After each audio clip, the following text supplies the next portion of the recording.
Massimo is, you name it, from Italy. And Italian rowing is usually very nice to see.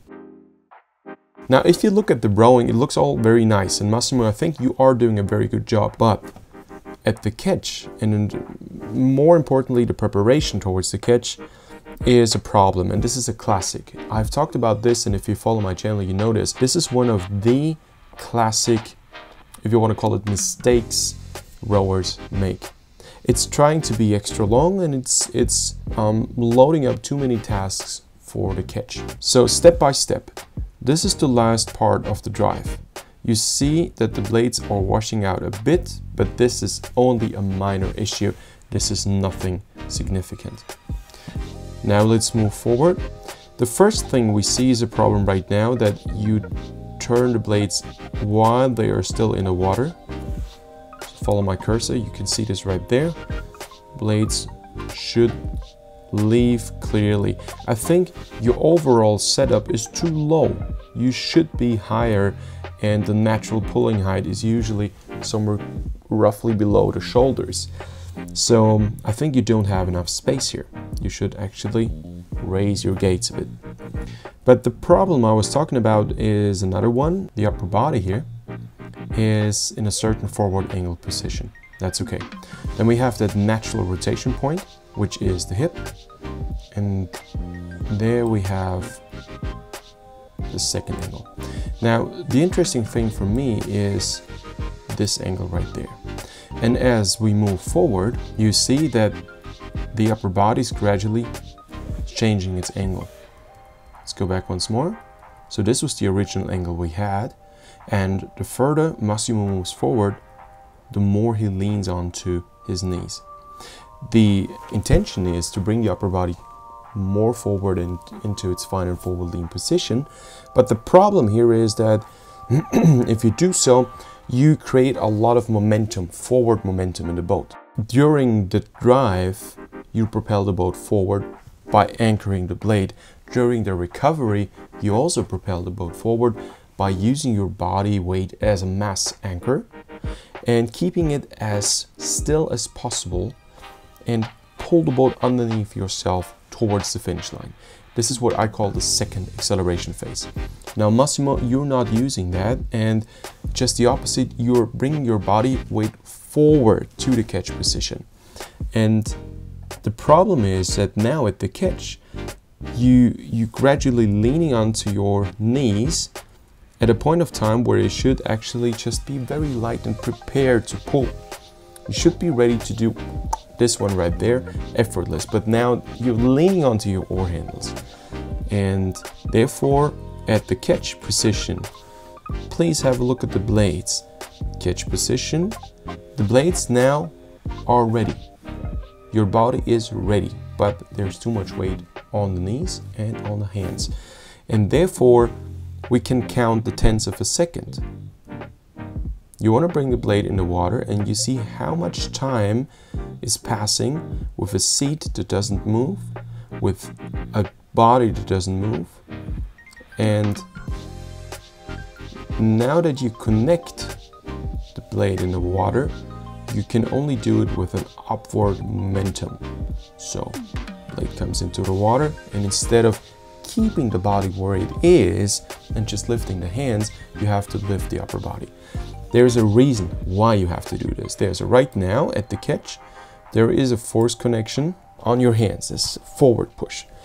And you want to, in order to make the hands able to pull something instead of being pushed by your body weight, you have to reduce this. In order to do this, you have to lift up the trunk, because this is the only way to reduce the weight you have in your hands. You have to move the upper body upward. Now, this is not what we want. Actually, we want to keep the body in a very stable position. My goal is I don't want to see any position change. But how do you do this? It's a question of how you stabilize your trunk towards the catch. Let's go back once more. Now, at the finish and the recovery is the point where you can get it all right or all wrong. This is where you have to prepare well. First thing is that when you lead out, you want to make sure that you bring the upper body as much forward as you can. Now in order to bring the hip forward, that hip's got to be mobile. But a lot of you guys don't warm up properly. You just jump in the boat and do your thing. The warm-up process, and I made a video on how to warm up. It's a mobilization routine. Warm up properly, then you have enough mobility in the hips, and then you can bring your hip forward. Whatever you want to have as a forward lean position, you gotta get it right now. There are two reasons why people don't do this. Reason number one is there's too much tension on the back of your legs, so the glutes and hamstrings. If you're not flexible enough, you will have a problem. And the second reason is that you are in a hurry to bring the hands forward. Both of that is not true. The boat is moving because you accelerated. There's that free flow of the boat, which is always happening at the recovery, at the first part of the recovery, before you start to accelerate it again by using your heavy body as a mass anchor. Guys, I'm hoping I'm not too complicated here, but this is a complex issue. And I also noticed that most of the videos I put out have an average view duration time of 50%. I strongly suggest you watch the entire video to understand how things relate to each other. Rowing technique is not something you can explain in 2 minutes. I can't say you need faster leg drive, you need this. It will not help you. When I work with athletes, my main concern is that they understand the reason why they do something, that they understand what relates to what. So this is why there will probably never ever be a 2-minute video analysis unless everything is good. And I've been asked to do this, and I tried to do a swift video analysis.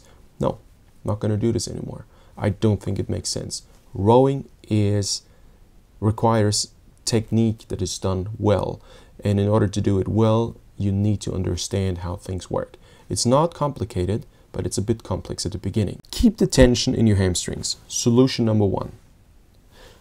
Solution number two, make sure that lower part of your spine rotates forward.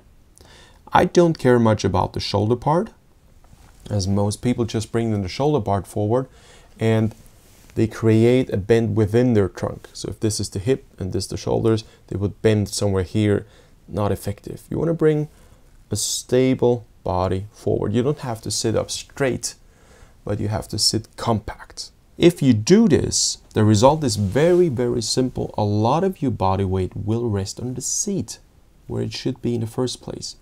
Now, this has two advantages. Advantage one, your hands are light and free, so waves will not offset the boat as easily as before. Especially for you guys in coastal rowing, this is crucial. Second advantage, you do have the full pivot momentum of the hip available at the catch. This is crucial because the pivot momentum actually makes the boat go fast. And there is also a third advantage I didn't mention before. It is a low center of gravity. The lower your center of gravity is, the faster you can go, because the more stable the boat will be. A high center of gravity would be created by supporting your own body weight on a point that is high in the boat, the oar handles. A low center of gravity is generated by supporting your body weight with a point that is very low in the boat, your seat. Keep the tension in the hamstrings, bring the hip forward, make sure most of your body weight stays on your seat. And then you have light hands. And if you don't have to get this huge task completed to reduce trunk weight from the hands and bring it onto the seat at the catch, which is actually impossible, then you can simply lift the hands and have something that looks so effortless because you have done most of the work before you came to the catch. Okay, Massimo, I'm gonna leave it right there. The issue you have is an issue that is common amongst many rowers, and I'm pretty sure you will solve this. I wish you all the best. Thank you very much for your footage, and I'm looking forward to talk to you soon, guys. Bye-bye.